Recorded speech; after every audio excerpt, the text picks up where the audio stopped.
Hello friends, welcome to Commercepedia series. आज की definition statistics. Statistics ये वर्ड समझने के पहले हमें दो वर्ड समझने पड़ेंगे, दो शब्दों का मीनिंग समझना पड़ेगा, एक पॉपुलेशन और एक सैंपल। पॉपुलेशन क्या होता है? Population not necessarily human population, it could be anything. Example के साथ समझाता हूं। सपोज हमें स्कूल से एक टास्क मिला है to purchase 1000 pen for a particular event. हम शॉप पे गए और हमने शॉपकीपर से बोला कि मुझे 1000 पेन खरीदने, कुछ सैंपल दिखाओ। तो क्या मुझे शॉपकीपर हर एक ब्रांड का, हर एक कंपनी के 1000 पेन दिखाएगा?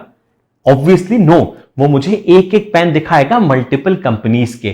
तो वो जो 1000 पेन मुझे खरीदने हैं, वो 1000 पेन हुई मेरी पॉपुलेशन। पॉपुलेशन किसी भी चीज की हो सकती है जिसपे हमें स्टडी करनी है, जिसपे हमें टास्क फुलफिल करना है। तो माय टास्क इज 1000 पेन, और वो जो एक एक पेन हर एक कंपनी का दिखाया, वो एक एक पेन हो गया सैंपल। सेम वे, सपोज मुझे ये पता करना है कि किसी पर्टिकुलर स्कूल में एक पर्टिकुलर बच्चा कौन से सब्जेक्ट की कौन सी बुक प्रिफर करता है।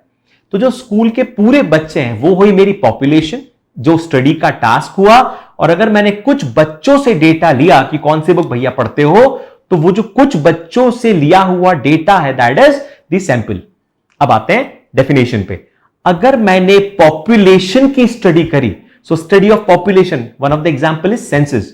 सो अगर मैंने ओवरऑल पॉपुलेशन पे जनरलाइज स्टडी करी है, कोई भी स्टडी अप्लाई करी है, तो वो स्टडी कहलाती है पैरामीटर। अगर मैंने पॉपुलेशन पे स्टडी ना करके पॉपुलेशन के एक पार्ट पे स्टडी करी है, या पॉपुलेशन के सैंपल पे स्टडी करी है। सैंपल क्या होता है? Sample is the part of population that represents the population at its best way, जिसमें पॉपुलेशन के सारे कैरेक्टरिस्टिक्स होने चाहिए। तो अगर मैंने पॉपुलेशन पे ना करके किसी सैंपल पे, पार्ट ऑफ द पॉपुलेशन पे स्टडी करी है, तो वो स्टडी कहलाती है स्टैटिस्टिक्स। इतना सिंपल है। तो स्टैटिस्टिक्स क्या होगा? Statistics is the study of population. अब थोड़ी बुकिश डेफिनेशन में आते हैं। जब मैं सैंपल कलेक्ट करता हूं तो I have to go to field and collect the data. अब डेटा कलेक्शन के बाद क्या क्या होता है, डेफिनेशन का पार्ट बन जाता है। हम बात करें ऑफिशियल बुकिश डेफिनेशन की। क्या होगा?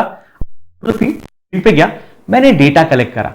जब मैंने डेटा कलेक्ट करा, मैं उस डेटा को लेके आया, तो data is obviously not organised data. मुझे उस डेटा को ऑर्गेनाइज करना पड़ेगा, हैफाजार्ड सा डेटा है। सो मैंने उस डेटा को क्या करा? मैंने उस डेटा को ऑर्गेनाइज कर दिया। So my second step obviously is organisation of the data. Then I have to present the data। मैं इस डेटा को कुछ तो यूज करूंगा। So I have to present the data, I have to analyze the data। मुझे इस data पे interpretation करना पड़ेगा। मैंने उस डेटा के साथ कुछ एकेडमिक्स चीजें करी, कुछ ऐसे टूल्स यूज करे जिससे मैं डेटा को यूज कर रहा हूं, क्योंकि सैंपल होने के बाद मुझे उस डेटा को यूज करना पड़ेगा। सो डेफिनेशन क्या बन गई? सैंपल क्या क्या काम करता है, तो वही सैंपल की डेफिनेशन स्टैटिस्टिक्स की डेफिनेशन बन जाती है। तो क्या डेफिनेशन बन गई स्टैटिस्टिक्स की? Statistics is the collection, organization, presentation, interpretation and analysis of the numerical data. That's it. और statistics, अच्छा क्यों numerical data? क्योंकि हम statistics में हमेशा numerical data ही यूज कर सकते हैं।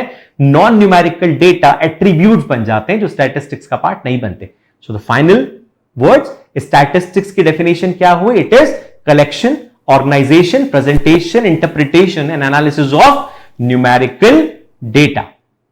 समझने के लिए इतना समझोगे तुम लोग कि स्टैटिस्टिक्स सिर्फ और सिर्फ सैंपलिंग की स्टडी होती है। That's it from my side. I'm Lokesh Pule. I'm one of the founders of Commerce Edge, one of the finest online live classes for 11th and 12th commerce.